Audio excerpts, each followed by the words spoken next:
Yes, hello everybody, and welcome to Full Course Yellow. A sort of stranger than even usual edition of Full Course Yellow tonight. Had all sorts of technical problems, mostly brought about by the fact that I have one arm and half a brain, because the other rest of it is filled with painkillers and antibiotics and bits and pieces to try and keep me semi-sane while I have one working limb in my body right Well, now. look at the positive side. It's not you only got you might have one finger would be a bit of a problem, wouldn't it? Anyway. Look, there are so many lines there, and I'm not going to use any of them at the moment No, because it's only good. early in the night. Keep It's it, keep we're it clean. we'll keep it clean. But anyway, to those of you who have joined us, sorry for the stuff up. So this is just a chat amongst ourselves. I think tonight we've got a couple of people joining us online. I think let's check So I out that. told you they'd find the link or get the notification straight Yeah, away. David's found us. Go, David. How are you? So David has found us. So if you are watching, if you've tuned in. I'm not able to adjust the mic, incidentally, because I can't. Because I need two hands for that, and I've only got the one. So you put up. We'll With leave it. that one alone then too. Yeah, yeah. Okay, so let's. How is it? How is apart from me? How is everybody? How's Pete? How are you? I'm all right. Yep, I'm all right. Thanks. Yep. Then I mean, it's we're in a fairly quiet time now. I mean, Yep. in terms of the weekend, I mean, did you catch up with anything? Catch up with any of the racing that was going on? No, not really. It's fairly quiet. Yeah. In the world of Formula One. Well, they're accusing Sue Toto Wolff of having a conflict of interest. Pete, see what? Read my lower third. You be careful what you say. I'll tell you a secret, but you don't let it tell anyone else. So make sure you be careful and choose your words carefully. Yes, I mean the argument is that Susie Wolff is a part of the Formula One Academy that's run by Liberty Media. Well, she's the CEO. And so essentially, apparently in an interview somewhere, there was some with Toto. There was some information that came out, just casually dropped into conversations, that somebody at some of the other teams went, "Hang on, how did he know about that? That hasn't been publicly released." And it's like, hang on, yeah, he's sleeping with the CEO. That who knows, So anyway, the And well, Are you sure about that part? well, no, I'm not actually, but no, I probably am. But anyway, Harvey's like whatever. But yeah, so that's the problem. So what do you know about it, Pete? Not much. Only that he said something in the team managers meeting that only she would know. Apparently, allegedly. Allegedly, yes. Yes. There was also the fact that the sprint races look like they're going to be. So it's going to go sprint race qualifying, then the cars will go in Parc Ferme. So I think that's a good move. The drivers were really unhappy about that whole setup, the way that was working. And there's going to be two more sprint races. They've announced that China. I'd forgotten that China was even coming back, but that China and Miami are both going to have sprint races. I thought they might actually throw a sprint race, try and throw a sprint race in even for Albert Park, because I mean, get such a good turnout on the Saturday. I would have thought that might have been a.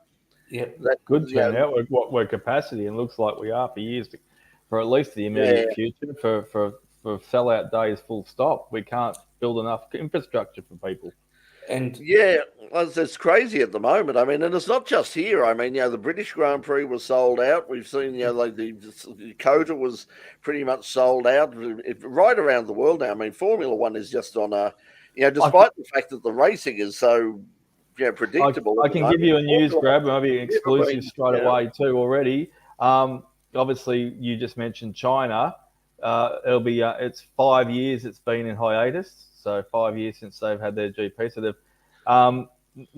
there's been no speculation whatsoever on how much they paid for it, but I can pretty much guarantee it doesn't matter what camera angle from you'll see things. China will be sold out too. You can guarantee it. There might be seats empty everywhere, but I can guarantee it'll be. I can tell you, the Chinese People's Liberation Army over there will make sure it's sold out. I can guarantee. Yeah, so it'll be people like Wam Hung Lo and Bang Ting O and All those people Well, that you know that. Well, it was funny speaking, which it reminds me like when we were in Ordos in Mongolia for the Audi R8 LMS Cup, and also the Chinese Touring Car Championship was there that weekend as well.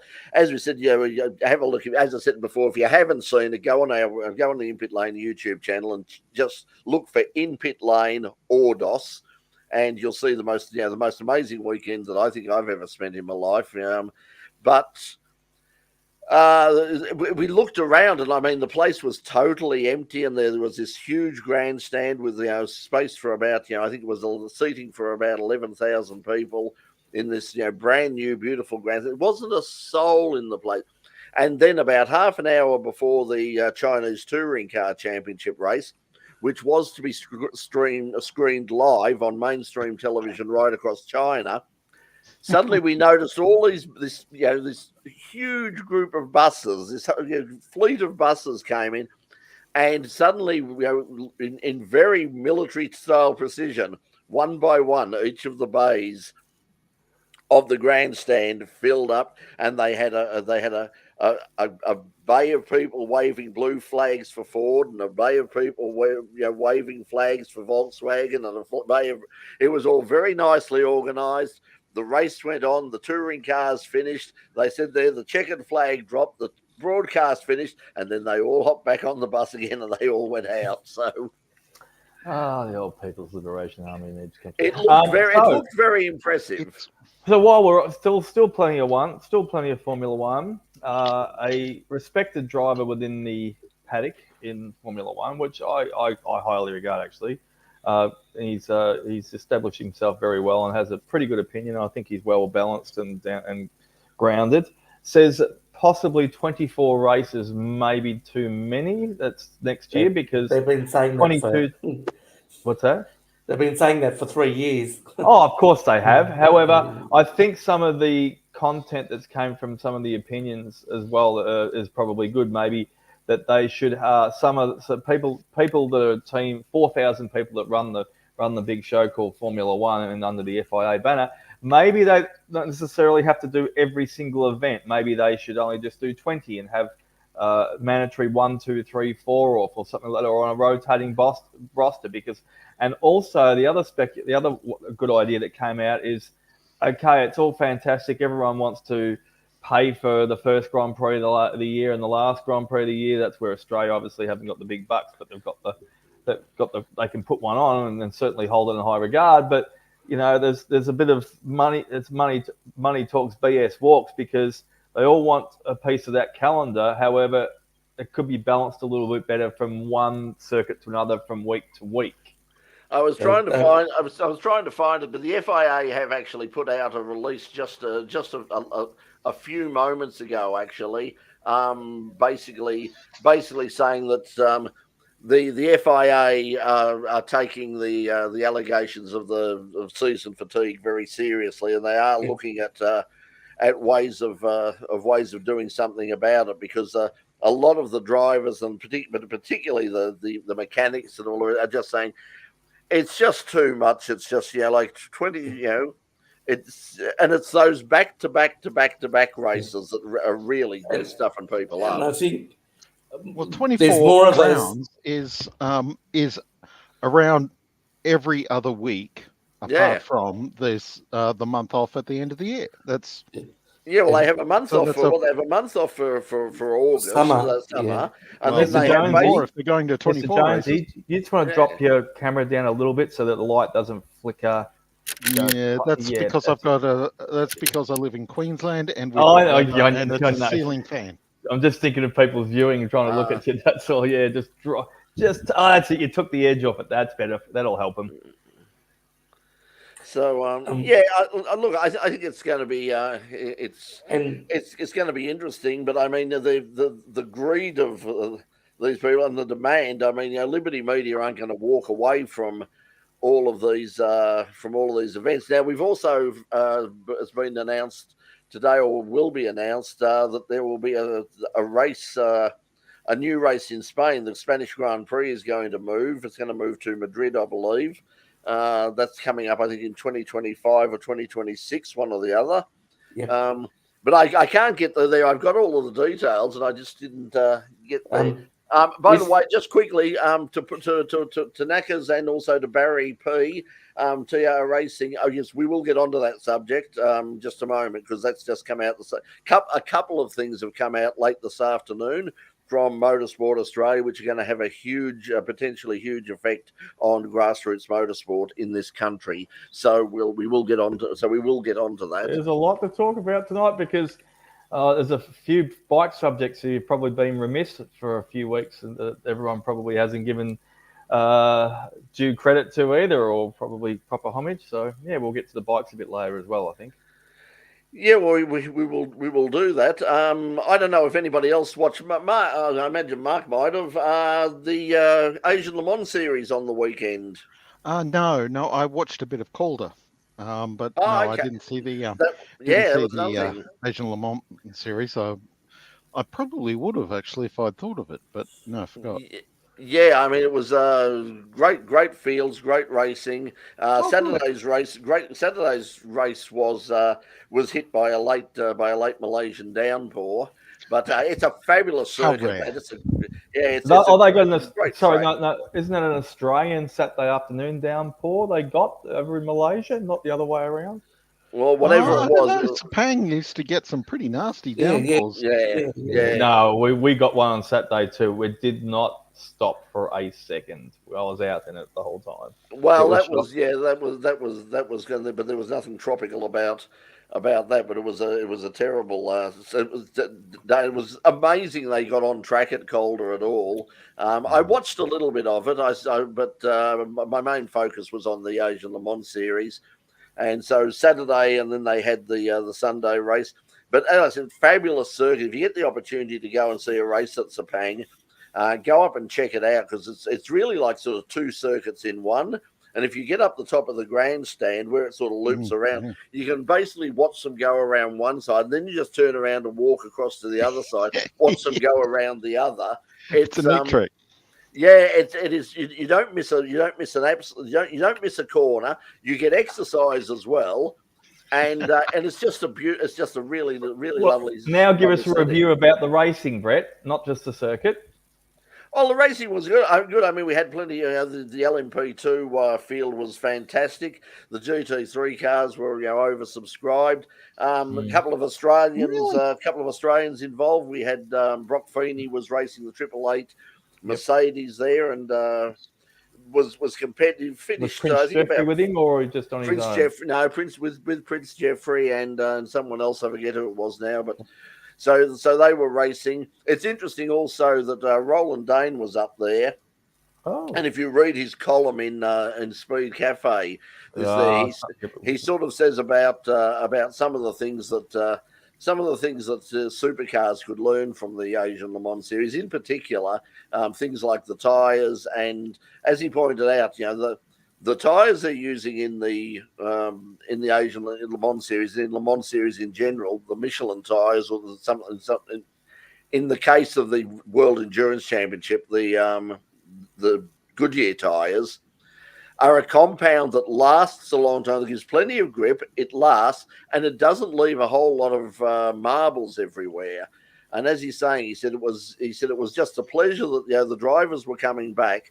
And talking to people like Brock and the rest, they said you could actually pass people. You could actually go offline and not be suddenly swept off the circuit because you were on the marbles. And that was a race. They were 2 4-hour races that they ran, and it was the racing was good all the way through. So this is not a criticism of Roland, but I've stopped reading Roland's sensationalistic comments on Speed Cafe or his headlines, because I find it's a bit of a broken record, because the things that he's going on about from week to week or whatever, from article to article, people have been saying for years anyway. Now he's just actually repeating what other people. Now he's just talking about himself, that he's not actually a team, not involved. Well, that's it. I mean, it's funny how everyone else has always mentioned it. He's just now banging on about it like everyone else was. But it's funny. He's been taking careful notes.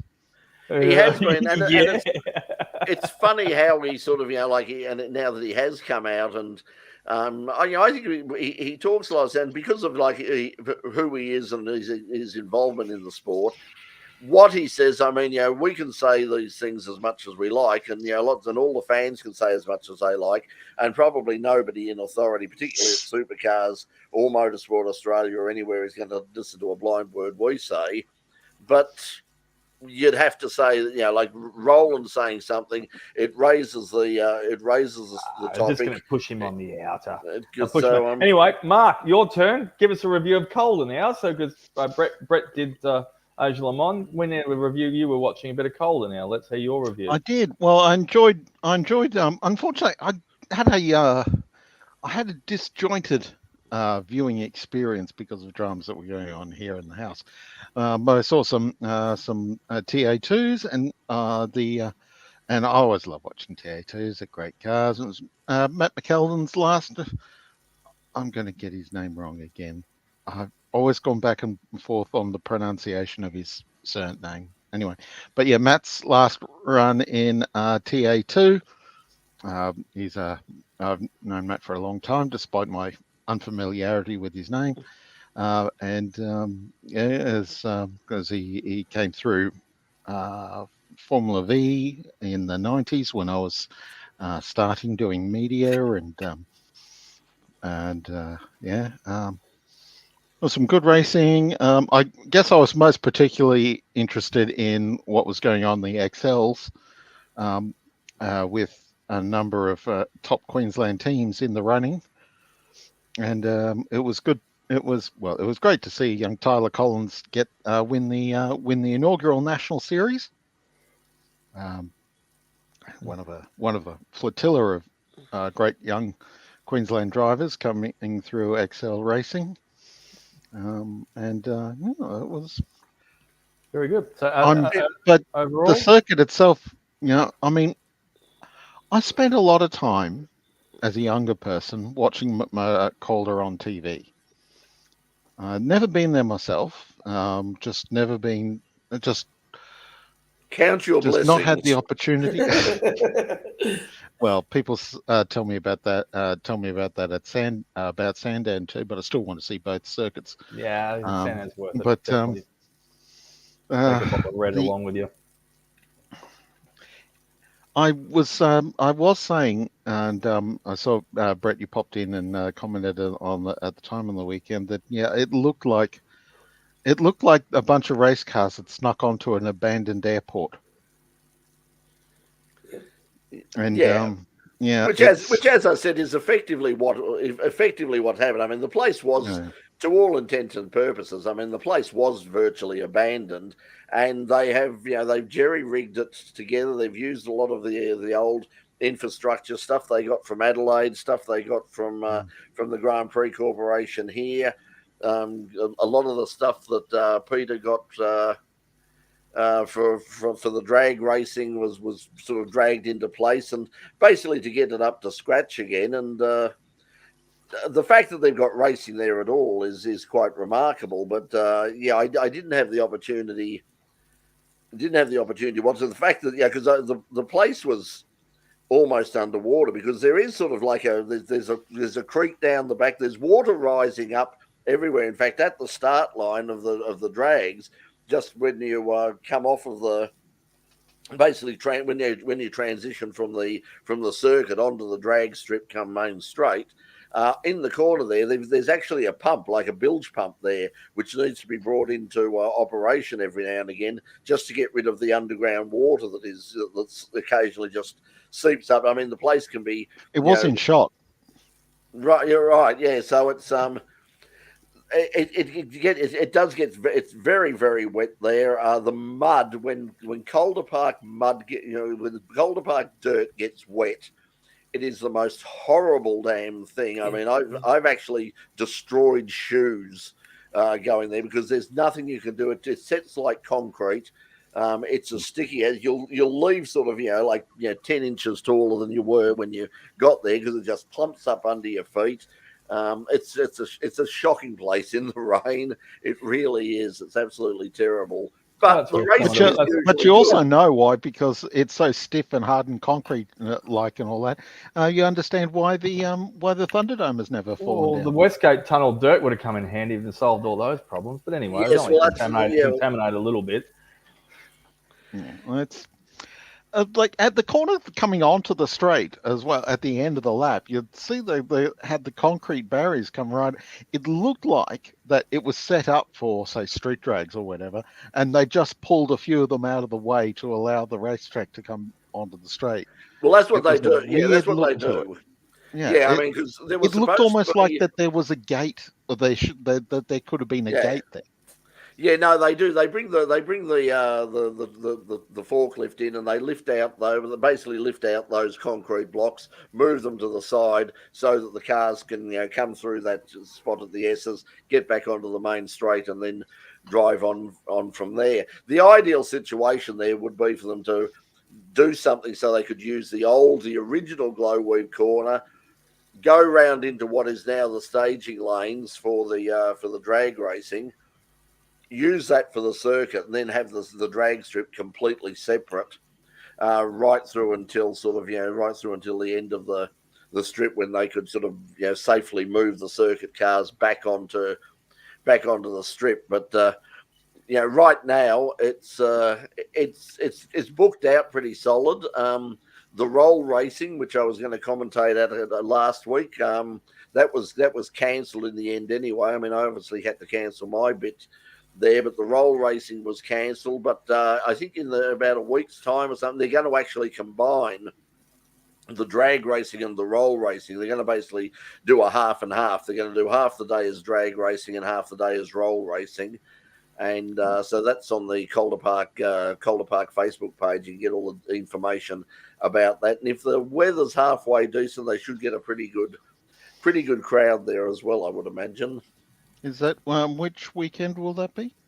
I'm not sure. I imagine it's not, because this weekend, I think, because I've lost track of time completely. I mean, because I've just been in and out of doctors. I was just going to suggest that if it's this weekend, then they will have dramas because we've booked in a cyclone.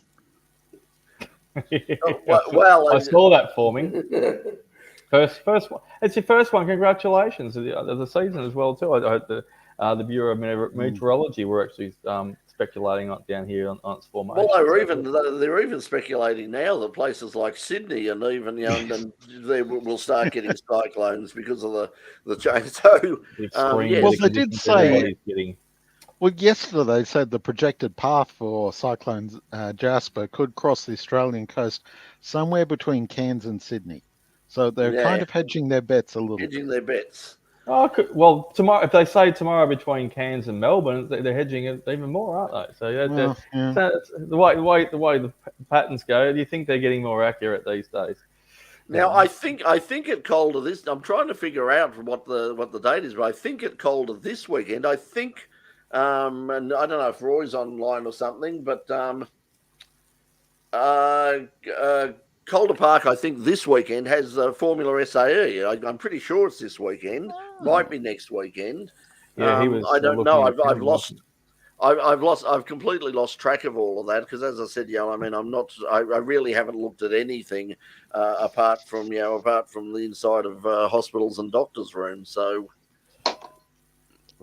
yes, and yes, Stuart, yes. Where is that? Oh, okay. It is Wednesday. But but anyway, so Calder Park, at least they did get on the line. The other thing that was on the weekend, it was a bit treacherous. Yes, it certainly is treacherous. They're even with them not putting down the VHT on the drag strip, the fact that that's a concrete launch pad that goes down just beyond that. A lot of the drivers were saying that even without the VHT in the wet, once they hit that concrete, they were sliding all over the place. Now we're also saying about built up oil from years past was leaching up from the circuit from the good old UV sucking it up, Mr. Jones. You reckon? Yeah. Well, this is just what they were talking about on air, that there was a bit of. It's never going. I mean, it is what it is. I mean, the place is never going to be perfect unless you resurface the whole track. It's never going to be perfect. And that's just not going to happen. Like talking to Kim Jane at the Sandown a while back, talking about you're trying to get the drags back and all the rest of it. It was like, this is being very much done on a budget. This is like, we want to race there, but we are not throwing good money after bad, especially if they're going to build the thing down at Avalon, because we're not going to compete with that at the moment. There's a demand for it. There's plenty of people who want an affordable place to race. And as a result, close to Melbourne, then they're going to use Calder Park is absolutely ideal. Its location is perfect. And if they keep it affordable, the place will be booked out solid for the year. And that was the problem of having drag racing, is that Kim said, if we lock off a block of weeks for drag racing, and we've got to spend 5 days preparing the track and then 5 days cleaning the track, and then of course on the night the rain comes down, we've basically not lost one night, we've lost 2 weeks. The other thing is too, obviously it's obviously with these couple of events and the promotional days and the social media hype it's got, to a certain extent, it really hasn't, because of the interruptions it's had, including with a lot to do with the weather as well too. It hasn't had a proper hit out day yet either, like a real long range, everyone as high profile it can on the ticket it can, it's been ticked off for, to give it a thing. So when it obviously gets an event early next year and it's got some hype behind it and got some time and got some preparation behind it, I think you'll see a better vindication on how much it's going to be supported to start off with as well too, just like any circuit would be. And over to Phil by the looks of things. Yeah, that's coming up this week. Yeah, so Formula SA is the following week. That's because Paul's put it on there for the 14th over that week, over that weekend. So this weekend is the HQs, the 4 hours. That's always a really big meeting. It's always a fun meeting as well. They usually get, I haven't seen the lineup, but they usually get sort of a few celebrity drivers, a bit like the XL sort of enduro that Mark was talking about. They have in Queensland just recently. It was there's usually a few guest drivers come in for a cameo and come in to have a bit of a play around. So I imagine that would be the same for this weekend. And the weather's there's a forecast of showers in Melbourne for the week, for Saturday and Sunday, but I'm not sure. But still fairly warm, still in the high 20s. I imagine up at Winton, the weather might actually be pretty good up there. So yeah, if you want to see some live motorsport, head up to Winton on the weekend for the 4 hours. Now, I think as Stuart is saying, call me cynical. I don't expect anything to get built at Avalon. I'm increasingly of the same belief. I'm not convinced that we're ever going to see anything there, especially if there's a change of government. That's because the opposition have refused to say anything publicly, but privately they are telling people that if they are elected, it will never ever be built. So. Yeah. Well, we've got 2.5 years to find out whether they get in, and then another 4 years after that for a definite yes or no.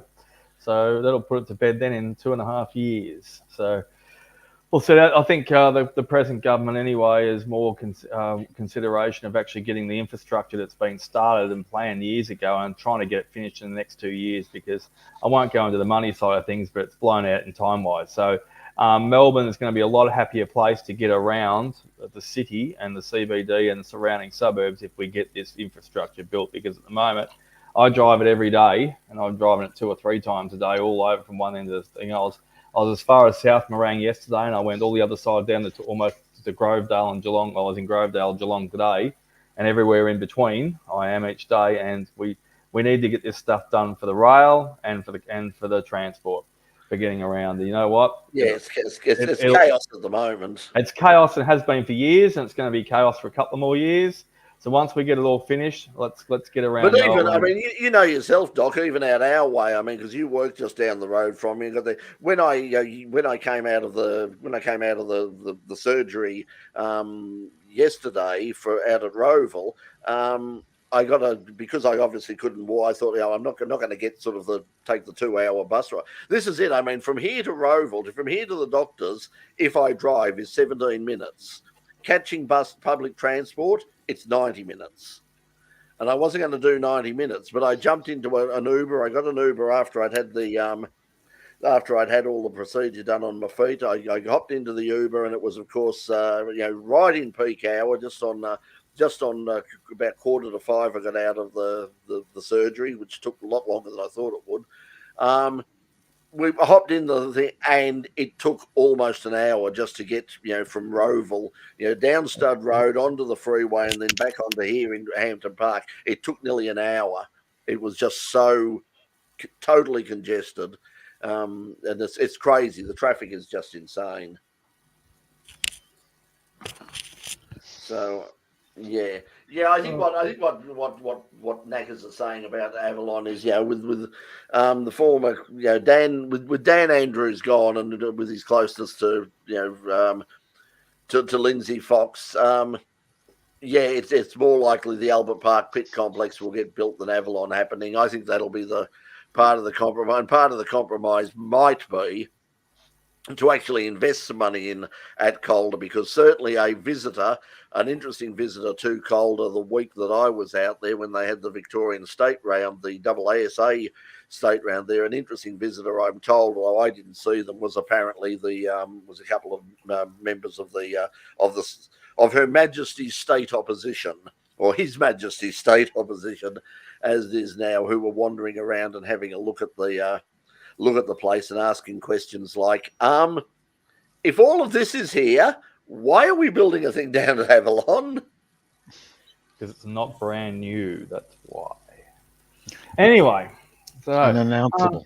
Can you just take Knacker's post down for a second, Brett? Can you? Yep. That's what I want to see. Yeah. So just got to get these. It says, Mark says, is Dakar Rally starting soon? I think January 5th, Mark. If you're looking for it, if you want to know. Daytona. No. That doesn't say. Sending me up. Of course, I can bloody read it, Peter. God, what do you think I went? Well, I don't know. As a prop for? Sometimes we have issues. Yes. That's why I went and got the glasses so I can read it properly, because it says, "Is the Dakar ready? Is the Dakar Rally starting?" I do love Dakar, but January 5th to 24th it is. It's starting in January. I know that'll fight hard. There you go. I don't even need glasses to read Mark's post. There you go. So, but that's sooner than later. There's a little bit. There's Formula E on. There's Dakar on. There's some bits and pieces on. I think there's a bit of Speedway on over as usual. So, Age of Le Mans is on, like Brett said. That starts early as well, though, too, I think. Yeah, well, there's actually a break now. I mean, the next two rounds of Age of Le Mans are not until I think starts early New Year. Late-ish in January. In fact, I think the last round is actually the week before.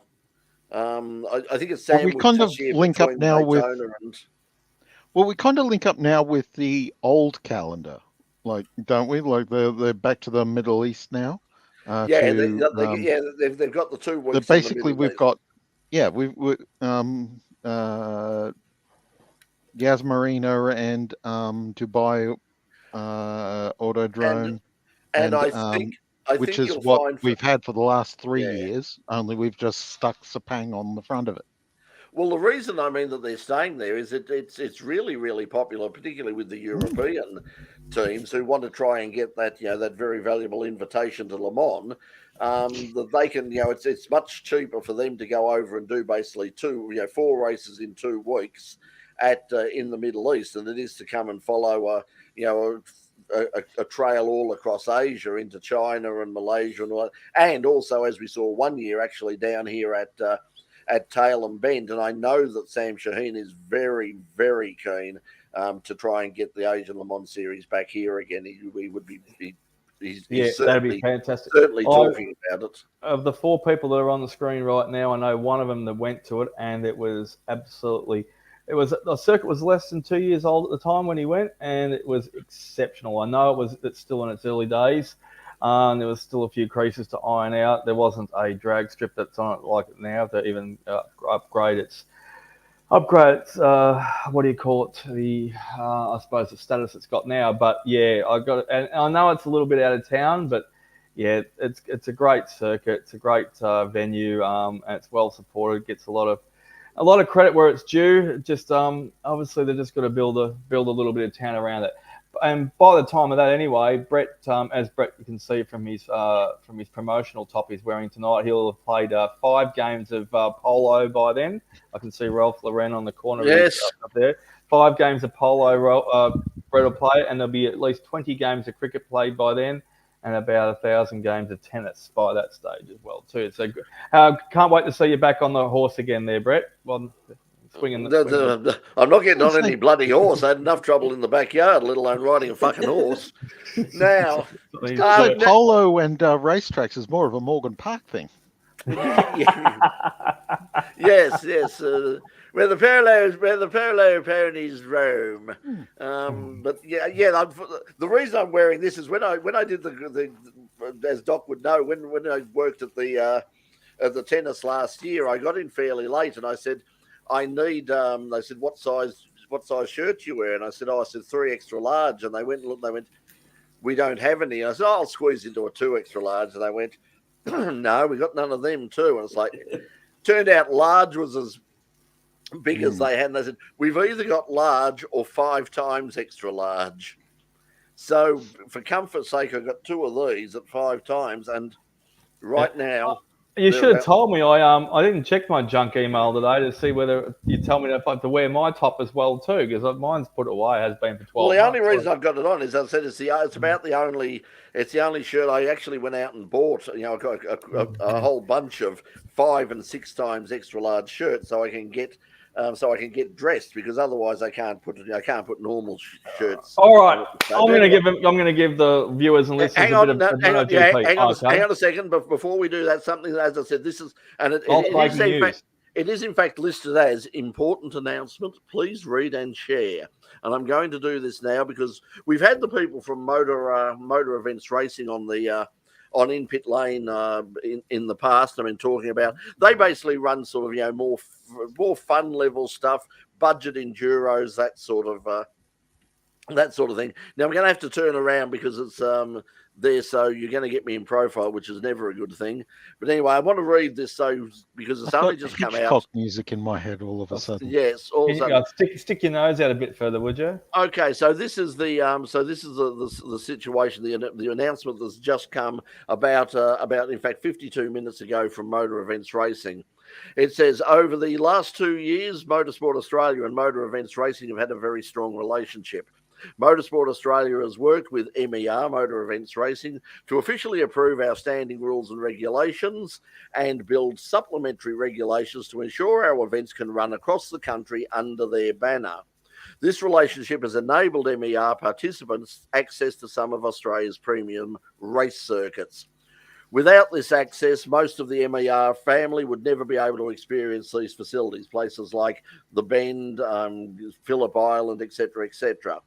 Now, Motorsport Australia advised us last week that our form of, quote, non-competitive, no-pressure budget motorsport is no longer able to run under their banner unless we completely change the way that our events are run. This will require us to change our events into either short-format sprint races with race licenses, officially logbook cars, etc., or a regularity series. You know what regularity, I won't read the rest, you know what regularities are. Of course, with these changes, it fundamentally changes the DNA of what we do and makes it unappealing for MER drivers across the country to participate.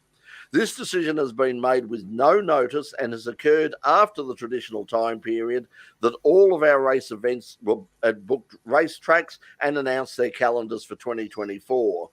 The decision and timing of Motorsport Australia has thrown the MER calendar into turmoil, giving us few options with most tracks now booked out for 2024.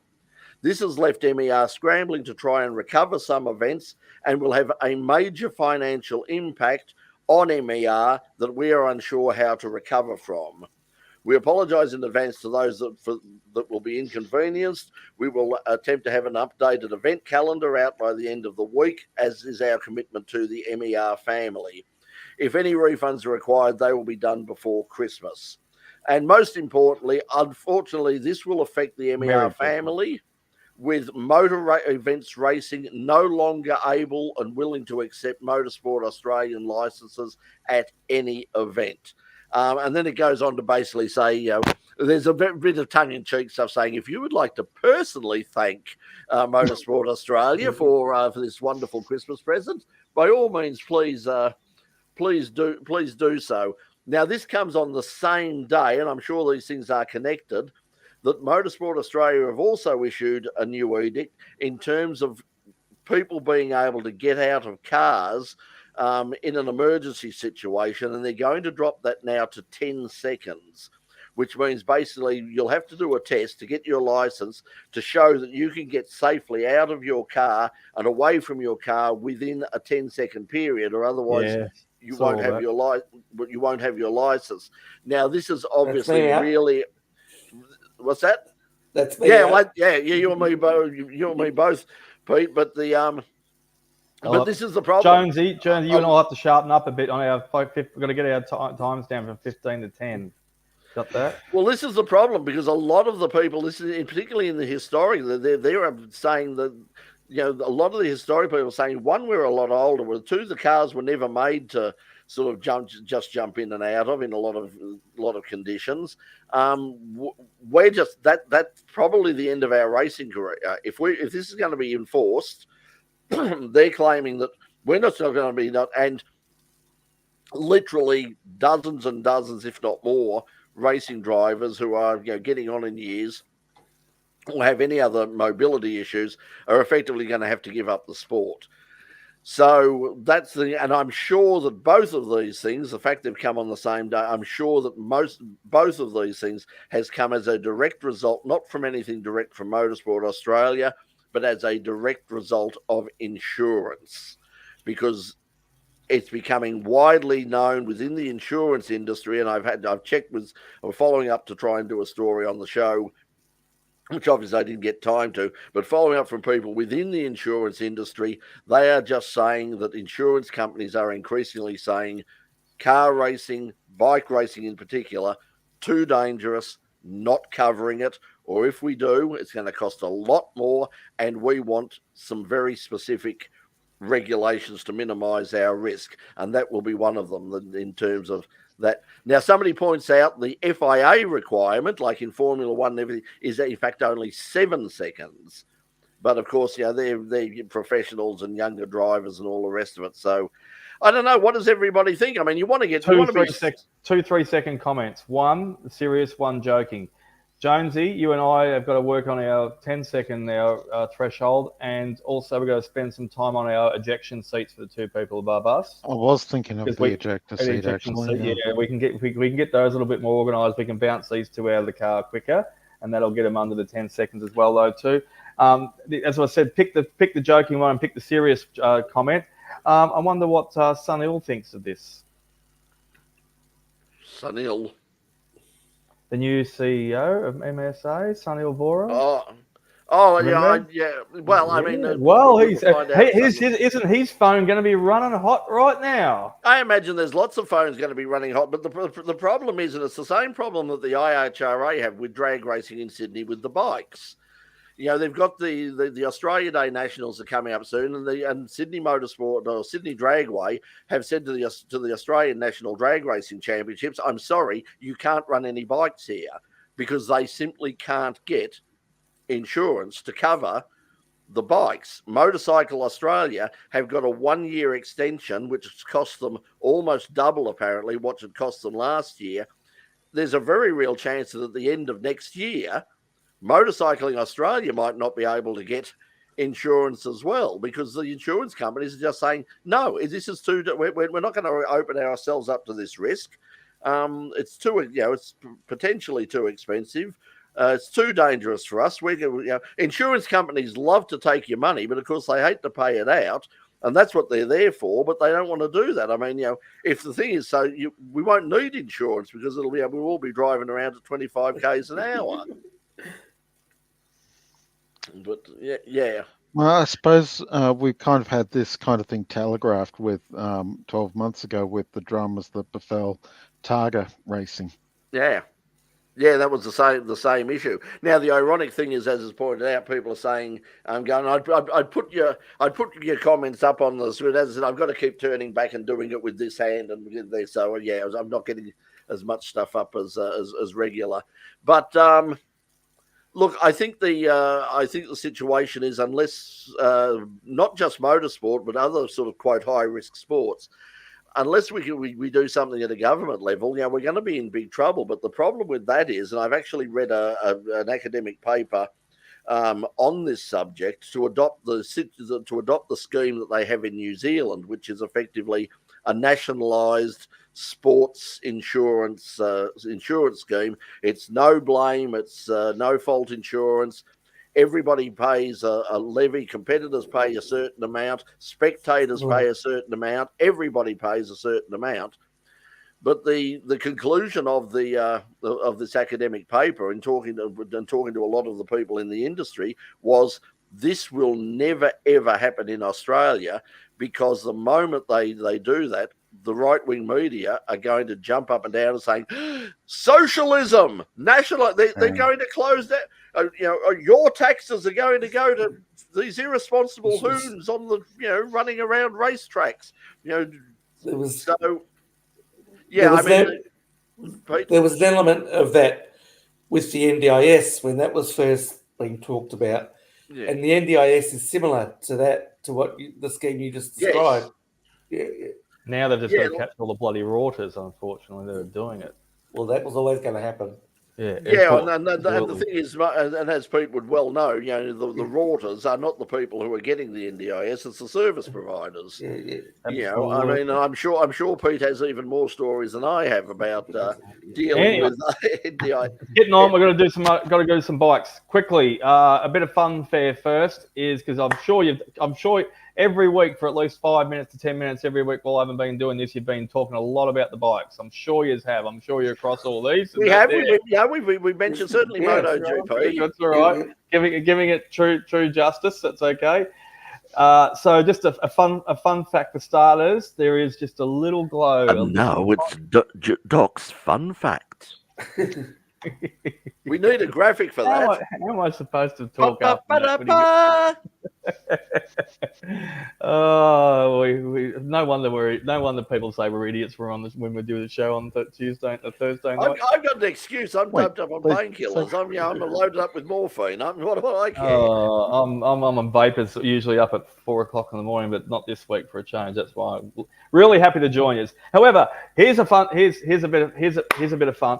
This is fact, and it's just a little ember, just a little flare, just a little tinge of orange between Valentino Rossi and Max Biaggi has started again. Max Biaggi.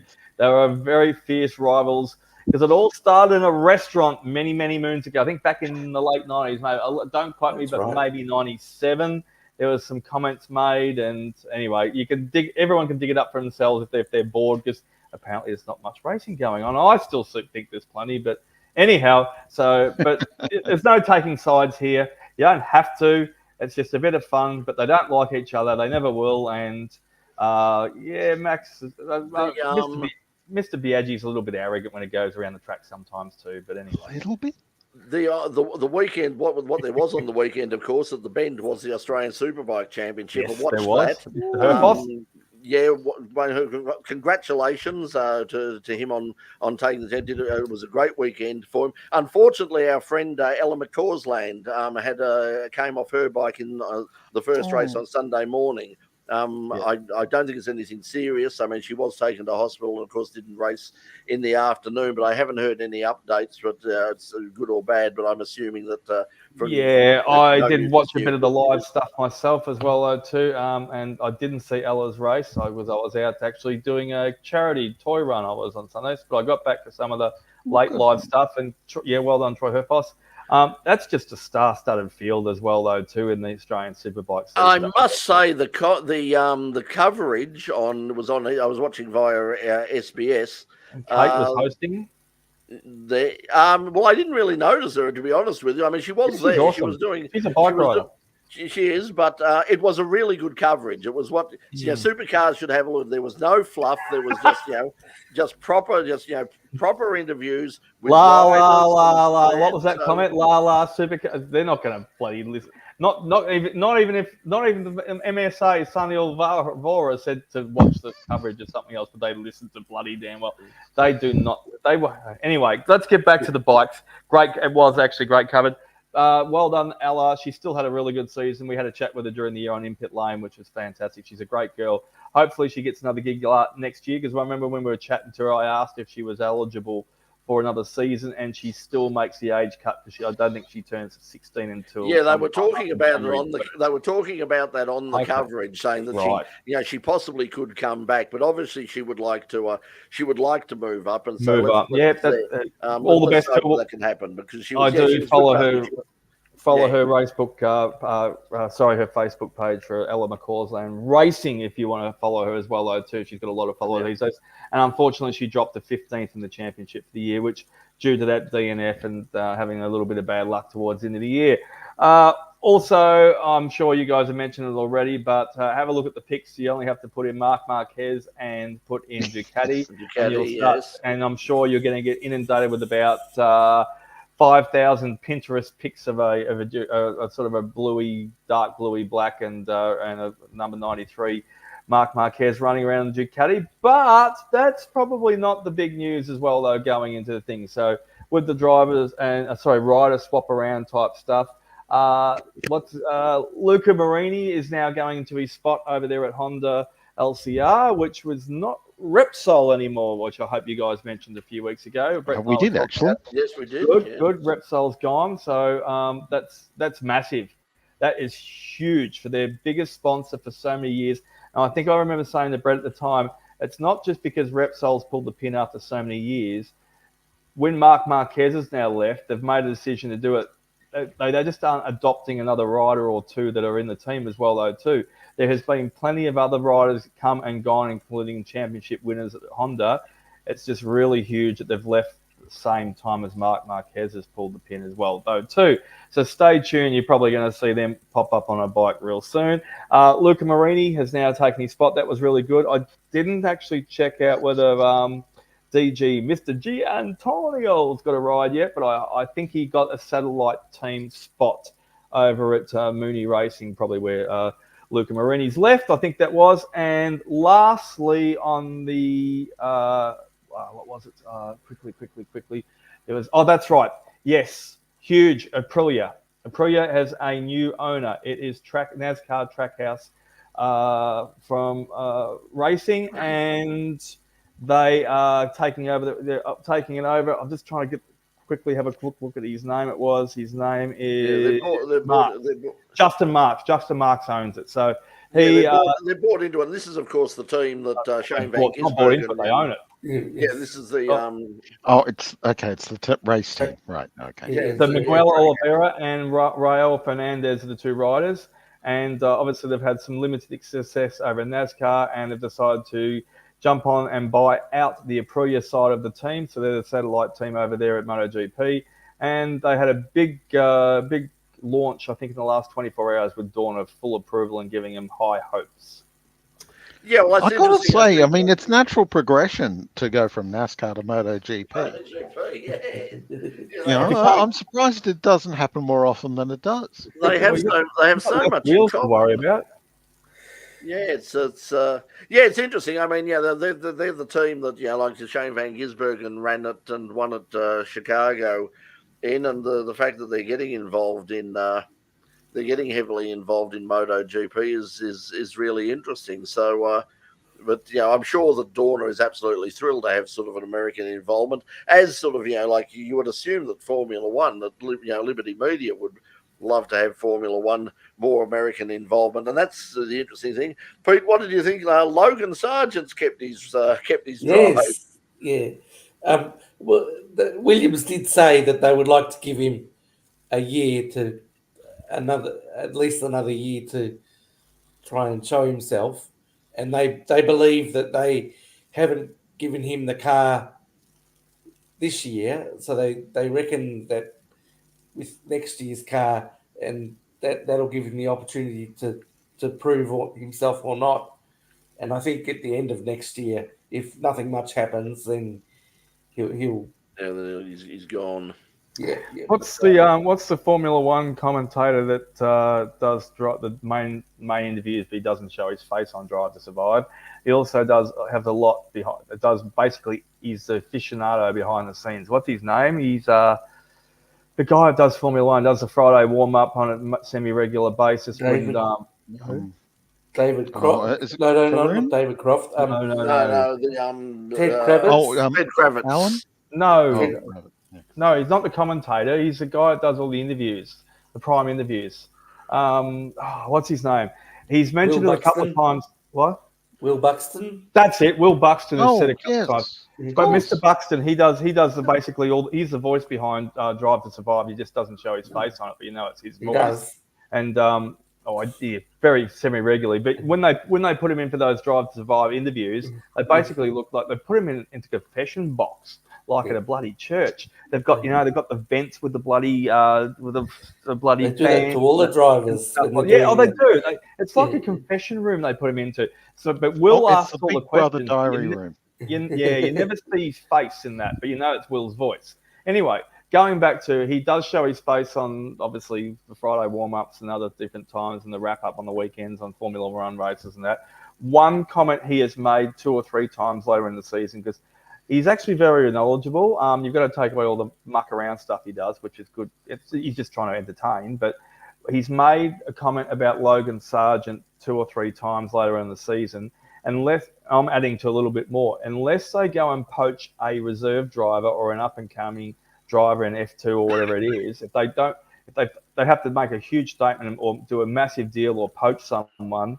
He said there's no one really to replace Logan Sargent anyway, so they might as well, he hasn't done too bad. But the second half of the year, so they might as well just give him another year anyway. So, rather than ruffle anyone, other teams' feathers or poach a driver or cost more money, just put him in the car again. So. Yeah, well, it's good to see that he's got it there. I mean, he obviously has some talent. I mean, he did well in Formula 2, and so good luck with him. And his performance in the last few races of the year was certainly a lot better than there. So so perhaps it's one of those things that he was just learning the circuits again and learning and getting more comfortable. And next year he'll come along in leaps and bounds, depending on what happens with their car. Lance Stroll's improved as well too, even though Daddy owns it. He's Lance has actually put in quite a few good races this year. Yeah, that's what I mean. And not just because of Aston Martin came out of the blocks like a bullet at the start of the season. He's actually had some his form's actually come more in the end of the season. They've sort of bookended that. The pressure's off him a bit, isn't it, Jonesy? Yeah, they bookended the season. I mean, they started out, both he and Fernando started out, like a house on fire, and it's like, oh wow, Aston Martin's going to be convinced. Then in the middle of the year they dropped off, and now towards the end of the year they started to head back up again. So who knows what will happen for next year? I mean, we'll soon be seeing the new cars. I think. In that middle section of the years when they had the upgrades, then they said, they're not working, so they ditched them, and then they started to come back. All right, we need to get some Christmas wrapping paper out, because also this is probably most likely, Brett has indicated, might probably be the last full course yellow, since it is the end of the season, full stop for the year. There's no more in pit lane. However, going into next year, before we even start in pit lane, I'm not sure when, Brett, your plans are for full course yellow for this stage next year, but we'll get this out. Bathurst 12 hour. Bathurst 12 hour next year. I just want to clear up, Doc. Before you interrupt me anymore, I'll just say I'm actually going. I booked my accommodation today. I was getting to. Well, now you can interrupt me. This is not the final full course yellow. I would just like to point out that, right, but cool. We may not be on every week. Now, as I said, it really, I mean, the idea is going to be like, a lot of this in terms of what I do is obviously going to depend on what happens with results that come through over the next couple of weeks and just how serious or otherwise they might be. So, in the meantime, while I've got the shoulder and all the rest of it, obviously, I mean, it would be really nice if like just for my own sort of mental health as much as anything, if I can get online and have a chat about things other than sort of my body medical destroying issues. itself, then that would be a good thing. And if anything comes up. And there will be news. There'll be lots of news, but it probably won't be every week. In terms of In Pit Lane next year, the plan is still to come back, if at all possible. 31 have said yes. They've scheduled us in. RMITV have said yes. If the studio is available, the studio have said yes. It really is just a matter of, can we afford both the time and the money to come back now, depending on, as I said, what my schedule is in terms of treatment. Who knows? If I can, I will. But and sponsorship, as you said. Yeah, I mean, and that's it. I mean, we've got to be able to pay for these things. I mean, and this is like in terms of my personal finances, the past couple of weeks have really have just absolutely wiped me out because like in the last week I've spent well over $1,500 on things to get around the house and a whole bunch of other things and services that I need to maintain, which Peter know about in terms of when you start getting people in to do the simple things that you would otherwise do yourself, and you've actually got to pay them actual proper money, it gets very, very, very expensive. Yes. So, So anyway, so that's what's going to happen as far as the show goes. So yes, there will be full course yellow. And you well know, I mean, look, if we can't, if push comes to shove and we can't do the studio, because the studio show takes an enormous amount of time and resources. It is literally a full-time job getting that one show on every week. And as I said, my concentration at the moment is going to be, trying to get fit enough to basically live the rest of my life, however long that is. So, but I still will be doing In Pit Lane as a brand and online and doing things occasionally and going to things like the Bathurst 12 Hours will hopefully happen. But at this stage, certainly the doctors have said, Bathurst is probably out for me. And in terms of even coming back in March next year, the doctor has said that is highly unlikely. So, we'll just see what happens. Just see what happens from there. But anyway, as I said, we'll still pop up and we'll still be doing stuff. And thank you to everybody who's like you said good wishes and all the rest of it. I really do appreciate it. But obviously now it's been what was a wonderful, wonderful year turned very badly, very, very, very quickly. But anyway, if we can do something. That's why I was saying I've got the accommodation myself. We also have a couple other people, maybe one person in particular. We'll try and organise something for 12-hour like we did this year, a little bit of coverage that we did. So look, the intention is at the moment I'm going to apply. I will certainly apply again for if you're not going, I'm saying I'll still try and do something like I did this year. I haven't cancelled the accommodation yet. I mean, despite what the doctor says, I haven't cancelled my accommodation. As I said, I won't be able to drive up there, but if I can get there, if I'm allowed to fly, if I can get there, and depending on what my schedule is for treatment of whatever is going on, particularly, I mean, just the elbow by itself. I'm already scheduled in for 4 3-hour physio sessions a week just to try and get this arm working again, and they've said that will probably be a 6-month thing. So so I got a lot of work to do apart from doing In Pit Lane, I can tell you. Anyway. And as you've said before, you don't listen to all the doctors all the time anyway. So don't start doing it now. You have to. There's sometimes when you have to. Sometimes. No. Peter, when I broke my leg, both bones snapped completely in two between my knee and my ankle. I was told I was not allowed to ride a motorbike for 12 months. 5 months later, I basically taped my leg to the motorbike and I rode it to the MotoGP that weekend in October. That is the truth. So, yes, you don't have to listen to the doctors all the time. You can just do it. Yeah. But anyway, Mark? I did go to Bathurst. You remember in 1997 when we had 2 Bathursts 2 weeks apart? Yes. I had appendix surgery in between them and still did both. Exactly, mate. Yep, that's right. No one follows doctor's orders. Look, where there's a will, there's a way. But one thing I've got to, like, as I said, I've got to be able to afford them to get up there. I've got the accommodation booked. I was very lucky. I've just got a cheap hotel room in the middle of the town, which I got very cheap because they hadn't officially announced the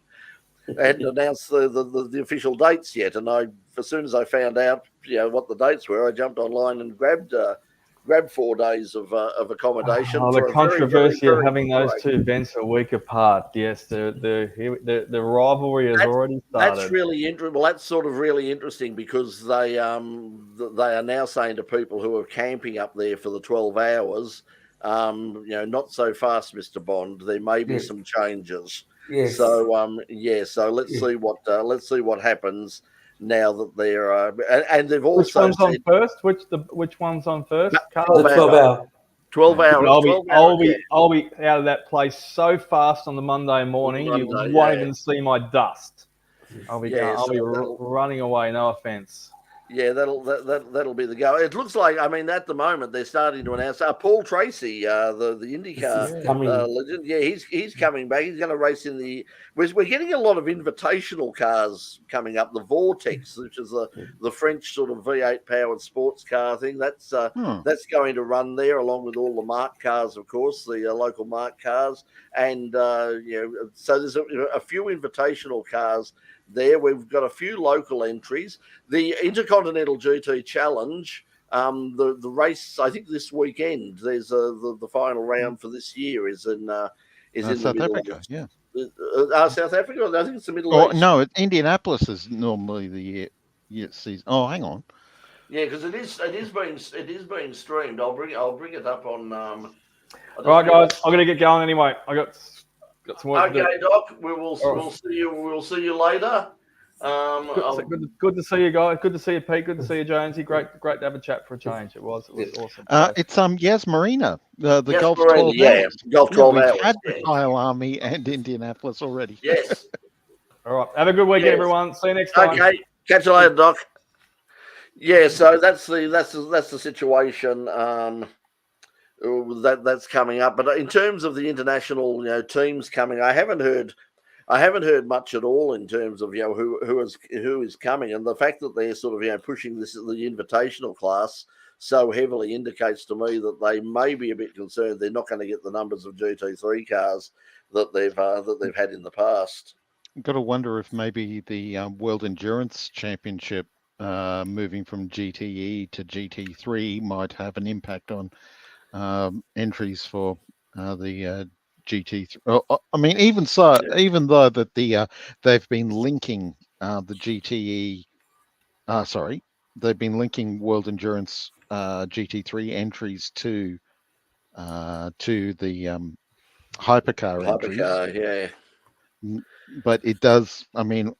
It's the Intercontinental GT is no longer the world's biggest GT3 series, or the world's most ambitious GT3 series. Yeah, well, you would imagine that teams like Team WRT, who were out here last year and had Valentino Rossi and all those, we know that they're very heavily involved in both hypercar and GT3 in the World Endurance Championship and the European Le Mans Series next year.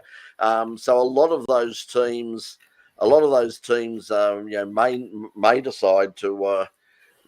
Not to come down to Bathurst, so it might not be quite the big international event. It'll still be fascinating, of course. It's a 12-hour race at Bathurst with some really cool cars, but it might not be as big as it has been in recent times, because a lot of those bigger teams like WRT and Craft Bamboo and all the rest of it might not actually come down for it, which would be a shame. Okay, guys. Done it again. It's nearly 9:45. Yeah. Okay, let's head off. Thanks for joining us tonight. As I said, just keep an eye out on the Facebook page and the YouTube channel. And when things happen, we'll break in and we'll probably come back. Because as I said, I've got nothing else to do apart from going back and forwards to the doctors. And I can't walk anywhere at the moment because I've got a foot full of. I got 2 feet full of more stitches than you'd find in sort of a Savile Row suit at the moment. So So long as it's not concrete, that's all good. Yeah, that's it. I suppose, as they say, as long as you're above every day you're above the ground is a bonus, and that's all the way I'm looking at it at the moment, because the only way you can. But anyway, have a good day. Thank you to everybody for joining us again. We had the last minute stuff up. As I said, I set the wrong time, and when I went to change it, it wouldn't. Facebook wouldn't let me, and etc. So we had to set up a new. A new show at the very last minute, but. Hopefully, if we're not back next week, we might try and get together. We'll definitely try and get together at least once before Christmas, and wrap up the year.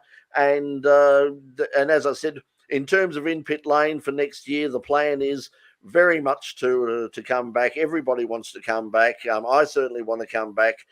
So we would certainly, if it's at all possible to do, that we're going to try and do it. Okay, thanks everyone. We'll catch you hopefully whenever that might be. But until then, thanks for joining us. I'll turn around and I'll click this red button which says end stream, and I will then say, yes, I do want to end the stream.